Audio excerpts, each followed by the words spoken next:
ప్రతి నెల 1వ తేదీన అవ్వా తాతలకు పేదంటి వారికి పండుగగా పెన్షన్ ఇచ్చేటువంటి కార్యక్రమంలో భాగంగా ఈరోజు కావలి పట్టణంలోని 17వ వార్డు బుడంగుంట ఇందిరమ్మ కాలనీ యందు ఈరోజు పంపిణీ కార్యక్రమాన్ని చేపట్టడం జరిగింది.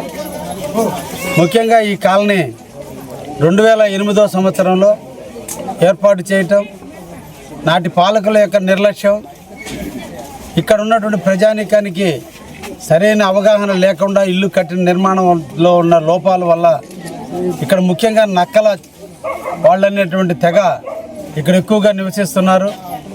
వాళ్ళకి సరైన మౌలిక సదుపాయాలు లేక బాగా ఇబ్బందులు ఎదుర్కోవడం కూడా జరుగుతుంది.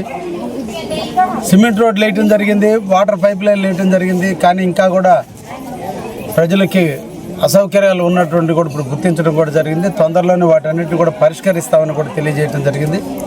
ఈ సందర్భంగా ఈ ప్రాంతంలో కాదు, కావలి నియోజకవర్గంలో ఉన్నటువంటి ఎవరైతే ఆధార్ కార్డులు లేవో, అవేర్నెస్ లేక ఇక్కడ కూడా ఇంకా కూడా చాలామంది ఆధార్ కార్డులు తీసుకోవడం లేదు.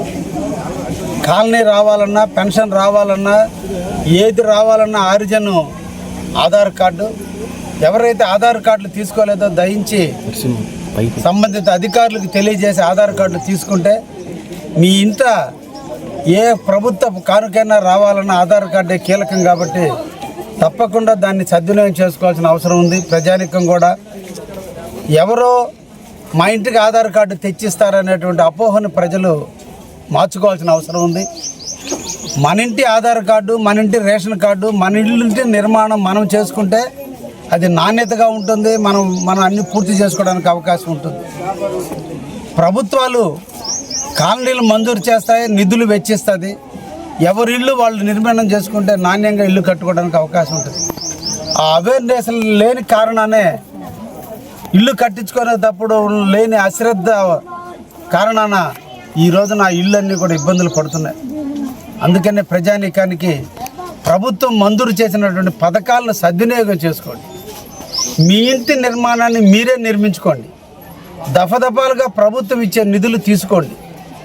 పెన్షన్ కానీ, రేషన్ కార్డు కానీ, మీ బిడ్డల భవిష్యత్తు కోసం చదువు కానీ తప్పనిసరిగా 2 రోజులు 1-2 సార్లు అధికారుల చుట్టూ తిరిగి ఆధార్ కార్డులు పొందాల్సిందిగా ఈ ప్రాంత ప్రజానీకాన్ని కూడా కోరుకుంటున్నాను. నేను కూడా తొందరలోనే ఆధార్ కార్డులు ఇక్కడే ఇచ్చే కార్యక్రమం కూడా స్వీకారం చుడతాను. ఇటీవల కాలంలో ఎస్టీలందరికీ కూడా కార్యక్రమం కోసంగా కావలి నియోజకవర్గంలో 3 సెంటర్లో పెట్టి ప్రచారం చేశాం. ప్రజలు కూడా ఆధార్ కార్డులు పెట్టినప్పుడు పోయి 1-2 సార్లు తిరిగి పని చేయించుకోవడంలో విఫలమవుతున్నటువంటి పరిస్థితుల వల్ల ఈరోజు ఆ జీవితాలు ఇంకా వెనకబడిపోతున్నాయి. ప్రజల్లో కూడా చైతన్యం రావాలి. నిరంతరం కూడా అభివృద్ధి ప్రదాత అయినటువంటి శ్రీ నారా చంద్రబాబు నాయుడు గారు ప్రజల కోసం నిరంతరం కూడా ఆయన పనిచేస్తూనే ఉన్నాడు. ఆయన మనందరి కోసం పనిచేసే టైంలో మన కోసం మనం కూడా పని చేసుకోవాలి. ఎవరో వస్తారు, ఏదో ఇస్తారు, నాయకులు వస్తారు, ఇస్తారనేది కాదు.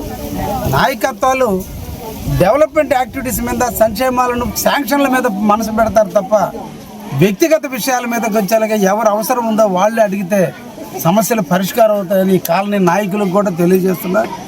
తప్పకుండా ఇలా అవేర్నెస్ తీసుకురావాలని కూడా ఈ సందర్భంగా కోరుకుంటూ, సుపరిపాలనలో ఈరోజు పేదలకు అందరికి కూడా పెన్షన్లు పంచుతున్నాం. అదేవిధంగా చేనేత కార్మికులు ఎవరైతే ఉన్నారో వాళ్ళందరికీ కూడా ఈ రోజు నుంచి 2200 యూనిట్లు ఉచితంగా కూడా కరెంట్ ఇచ్చేటట్టుగా ఈ రోజున పద్మశాలీలు, తొగట వాళ్ళు ఎవరైతే చేనేత కార్మికులు ఉన్నారో మన నియోజకవర్గంలో, కావలి నియోజకవర్గంలో దాదాపు 43 కుటుంబాలు చేనేత కార్మికుల కింద రిజిస్టర్ అవ్వడం జరిగింది. వాళ్ళందరికీ కూడా 200 యూనిట్ల వరకు కరెంటు బిల్లులు ఉచితంగా కూడా ప్రభుత్వం భరించే విధంగా ఈరోజు మన ముఖ్యమంత్రి చంద్రబాబు నాయుడు గారు ఇచ్చినందుకు వారికి ప్రత్యేకంగా ధన్యవాదాలు తెలియజేస్తున్నా. వారి నీడలో, వారి చల్లని చూపులో ఆంధ్రప్రదేశ్ ప్రగతి పథంలో పోతుందనే దానికి ఇది ఒక తార్కాణం. ఆయన నిరంతరం కూడా ప్రజల కోసం, పేద పొడుగు బలహీన వర్గాల కోసం ఆయన పనిచేస్తున్నాడు. మనందరం కూడా సంఘీభావం చెప్పాలి. ఆయన పడేటువంటి కష్టానికి ఫలితంగా మనందరం కూడా ఆయనకు అండగా ఉండాలని మనసారా అందరినీ కూడా కోరుకుంటూ, ఈ కాలనీలో డ్రైనేజీలు కానీ అదేవిధంగా ఇంటి పనుల సమస్యలు కానీ అవన్నీ ఉన్నాయి. తొందరలోనే ఇక్కడ ఒక రోజు క్యాంప్ వేసి అన్నింటినీ కూడా అధికారులందరినీ తీసుకొచ్చి ఇక్కడే పరిష్కారం చేస్తానని కూడా ఈ ప్రాంతాన్ని ప్రజానికి కూడా తెలియజేస్తున్నా. అందరికీ కూడా ధన్యవాదాలు తెలియజేస్తున్నా.